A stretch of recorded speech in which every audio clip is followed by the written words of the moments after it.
Ladies and gentlemen, by the power invested in me by the General Faculties Council and as approved by Mount Royal University Board of Governors, I present Mount Royal University's honorary degree recipient, Mr. David Bissett.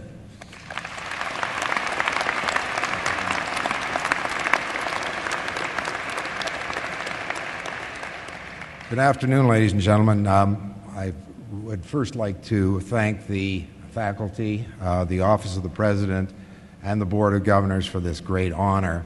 I think it's worthwhile mentioning at the same time that I have a lot to be grateful for from the university and prior to that, the college.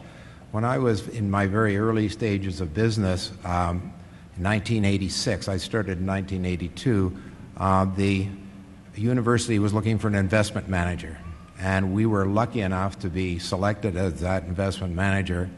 And the credibility that that created for us, I think, is worth infinitely more than the modest donations I've made to the university in the interim. Anyway, that's not the subject really for today, though I've been asked to say a few words of wisdom as to what we are all here for today, building our careers. But it's a wonderful day. I get to be called Dr. Bissett, at least for the afternoon. Their parents out there, I'm sure, are going to have an extra bedroom and a little extra discretionary cash flow.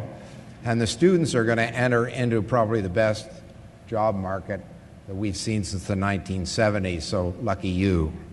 But this is a beginning of a learning curve which never ends. I've recently got involved with both the government and with other universities in trying to work some magic, and I found that my learning curve in those two contexts is just beginning.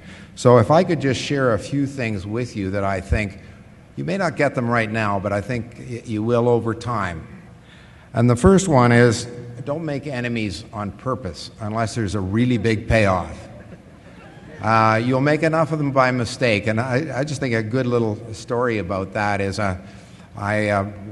as my organization evolved, I became the chairman and not the president, and the president would have the job of interviewing people who came in looking for a job. We had a gentleman come in looking for a job, and I think my president at that time might have been less than helpful. But this gentleman did succeed in getting a job. He ended up running the money for the Alberta government, for whom we had managed money at that time, and I assume it was just a coincidence, but 6 months later we weren't running money for the province at that time. So I think you've got to be very careful about that. Another one, which I think is really useful, but maybe a little obscure to you at this stage, is silence is never interpreted as intelligence. You know, we taught for 4 years at the University of Calgary investment management, and we hired a number of folks out of the University of Calgary to work for our firm. I will bet you that each of those people that we hired were the ones we heard from in class, who made their opinions known and who related to us.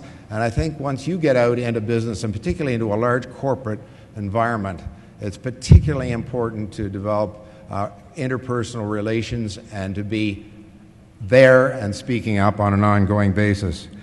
Another one is kind of interesting and perhaps won't mean that much to you now, but entrepreneurs in particular, but all of us are capable of infinite self-delusion.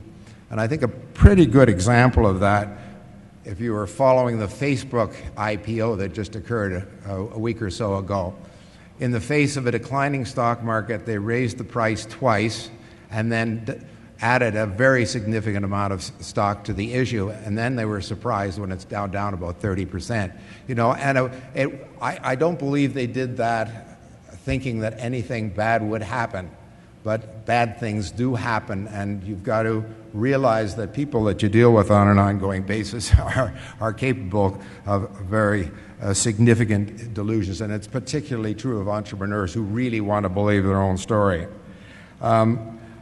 Ideas, everybody, and particularly in the entrepreneurial group in which many of you are,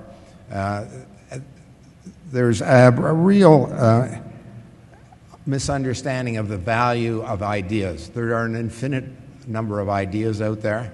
What counts is execution, and one might make that same argument for Facebook, is that you have to You have to execute.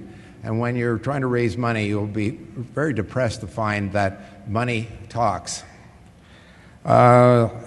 Entrepreneurship without management skill is doomed to eventual failure. And again, a pretty good example of that I think we can see right now. I'm pretty sure this is a lot of the reason is RIM. We all know about research in motion and the difficulties they're having right now. And it's not a coincidence, I don't think, that the original entrepreneurs who started that were in charge of the company through a dramatic time of growth, and perhaps some more professional management might have been in order. Another very important one, and I won't go on forever because I know it's going to be a long day, but I think it's really important. Our personalities are very much what's going to drive our success more than what we know. And our interpersonal relationships are really important. And I just give you a story, which my wife incidentally doesn't want me to tell, but I think it's a good one, is that when I joined Wood Gundy back in the late 60s, I was in the investment management committee, and being young and impressionable at the time, I thought, well, I won't say anything unless I can say something smart.